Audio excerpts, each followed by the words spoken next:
आज पाकिस्तान में real estate investment के नाम पर लोगों को करोड़ों रुपए का नुकसान हो चुका है। हुआ सिर्फ ये है कि यकदम से प्राइसेस में इंक्रीज आना शुरू हुआ है, लोगों ने धड़ाधड़ चीज़ें खरीदना शुरू की हैं, फाइलें लोगों ने खरीदी हैं और फिर क्या था कि देखते ही देखते ये प्राइसेस कम होना शुरू हो गई और आज ये सूरत है कि लोगों को करोड़ों का नुकसान हो चुका है। लोग अपनी ज़िंदगी भर की जमा पूंजी लूट चुकी है इसी इन्वेस्टमेंट में लोगों की,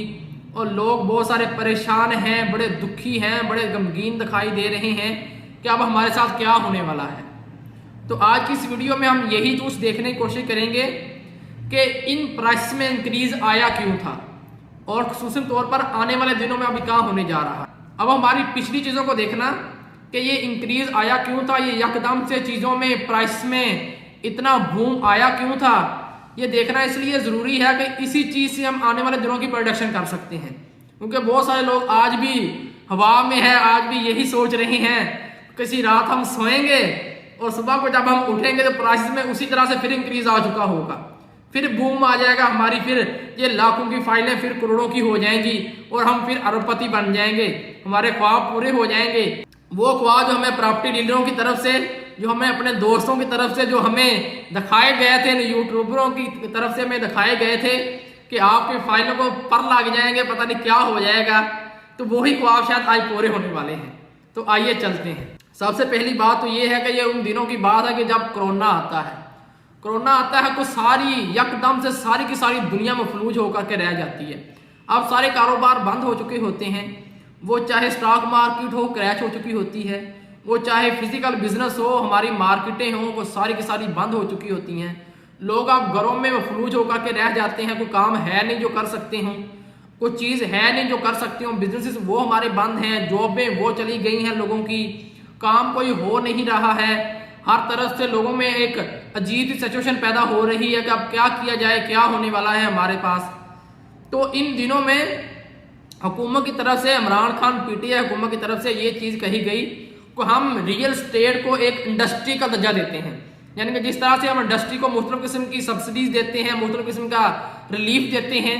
इसी तरह से हम रियल स्टेट को भी रिलीफ देंगे। और फिर क्या था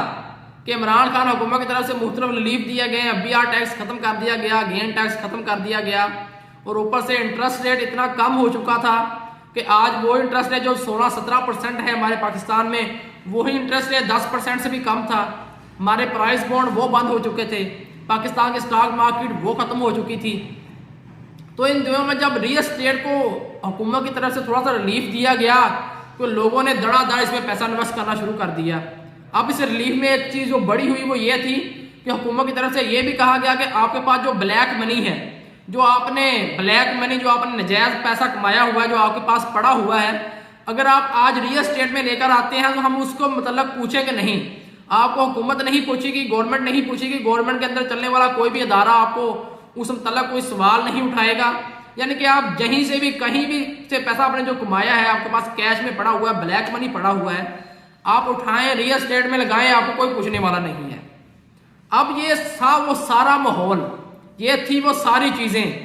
कि जिसकी वजह से यकदम से लोगों ने अपना सारे का सारा पैसा उठाया, अपने बिजनेस से, अपनी बैंक से, प्राइस बॉन्ड का पैसा, ब्लैक मनी का पैसा, स्टॉक मार्केट का पैसा, यानी कि हर तरफ से पैसा रियल स्टेट में आना शुरू हो गया। अब जब ये पैसा सारा रियल स्टेट में आना शुरू होता है तो अल्टीमेट बात है, जब सप्लाई पीछे से महदूद है, डिमांड जब इतनी बढ़ चुकी है कि हर बंदा रियल स्टेट में ही इन्वेस्ट कर रहा है, जब किसी के पास कोई दूसरा ऑप्शन है ही नहीं है,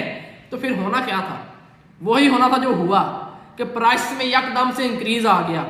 कि एक वो फाइल जो 27 लाख की थी, जो 30 लाख की थी, जो 35 लाख की थी,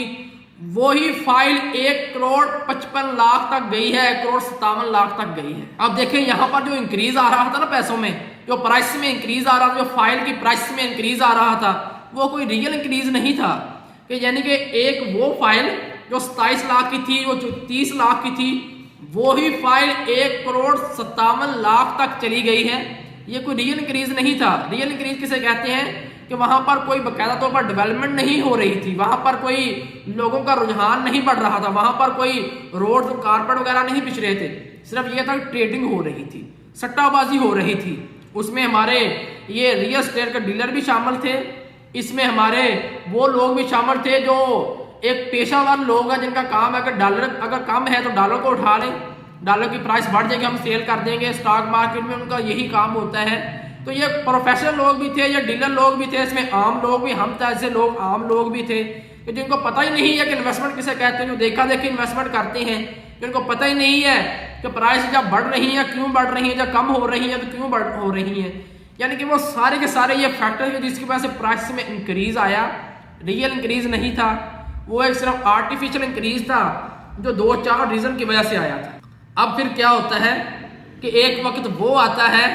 कि जब ये सारी सूरत हाल नॉर्मल होना शुरू होती है, कोरोना खत्म होना शुरू होता है और ये कारोबार बिजनेसेस अपने चलना शुरू होते हैं, स्टॉक मार्केट रन होना शुरू होती है, प्राइस बॉन्ड खुलना शुरू होते हैं, ये हमारी इंटरेस्ट रेट बढ़ना शुरू होता है, बिजनेसेस ओपन होना शुरू होते हैं। अब देखें जिन जिन लोगों ने यहाँ से पैसा निकाला था मुख्तलिफ जगहों से, उन्होंने रियल एस्टेट में ला कर इधर पैसा लगा दिया था, अब उन्हीं लोगों ने पैसा यहाँ से निकालना शुरू कर दिया। अब जैसे जैसे पैसा निकलना शुरू हुआ, डिमांड कम होना शुरू हुई, सप्लाई बढ़ना शुरू हुई, तो फिर क्या था, यही वो पॉइंट का जिसको आज तक लोगों को समझ नहीं आ सकी है कि वो एक आर्टिफिशियल इंक्रीज था। जिन लोगों ने पैसा लगाया था उन लोगों ने पैसा निकालना था, उन लोगों ने पैसा निकाल लिया था, और उन लोगों ने जब पैसा निकाला तो वो लोग तो चले गए जिन लोगों ने बाहर से लगा कर पैसा लगाया था, और एक आम शहरी, एक आम लोग जिन्होंने इन्वेस्ट किया था वो अभी यहीं पर फंसे रह गए हैं, अभी तक यहीं पर रुके हुए हैं। अब उनके लिए कोई ऑप्शन ही नहीं था, उनको समझ ही नहीं आई। वो समझ रहे थे शायद कोई और वजह है, कोई ये पाकिस्तान में पॉलिसियों का फर्क पड़ रहा है, कोई इमरान खान की पॉलिसी है, कोई और ये नून लीग की कोई पॉलिसी में फर्क पड़ रहा है, कोई कह रहा था कि ये सोसाइटीज की पॉलिसी है। अभी भी बहुत सारे लोग कह रहे हैं कि नून लीग की हुकूमत आएगी तो ये हो जाएगा, पीटीआई की हुकूमत आएगी तो ये हो जाएगा, ये वहां पर सोसाइटीज की पॉलिसी है जिसकी वजह से ये सारा कुछ हो रहा है। वजह ऐसी बात नहीं थी, जिन लोगों ने पैसा लगाया था इन लोगों ने पैसा निकाल लिया है, जिस वजह से प्राइस कम होना शुरू हो गई। जब मार्केट में सप्लाई ही सप्लाई होगी, डिमांड होगी नहीं, तो इससे क्या होगा, प्राइस में डिक्रीज आना शुरू होगा। जो हुआ है बिल्कुल इसी तरह से हुआ। ये थी वो सारा एक इन्वायरमेंट, एक पूरा माहौल, वो सारी चीजें जिसकी वजह से प्राइस में यकदम से बूम आया, और फिर आहिस्ता आहिस्ता आहिस्ता एक साल तकरीबन अंदर, एक साल के अंदर अंदर वही प्राइस को जाकर चीजें टच कर रही हैं आज, जो कि उनकी रियल प्राइस थी, जहां पर उनको होना चाहिए था। यानी कि आर्टिफिशियल इंक्रीज तो वो था ना जब आगे लोगों ने यहाँ पर पैसा लगाया था, और आज वो प्राइसेस हैं जहां पर इनको एक्चुअल में होना चाहिए था। आज भी कुछ सोसाइटियां ऐसी हैं जहां पर अभी भी हाइप क्रिएट हो गई हुई है, जहां पर अभी भी चीजें ओवर वैल्यूड हैं, ओवर प्राइस्ड हैं। को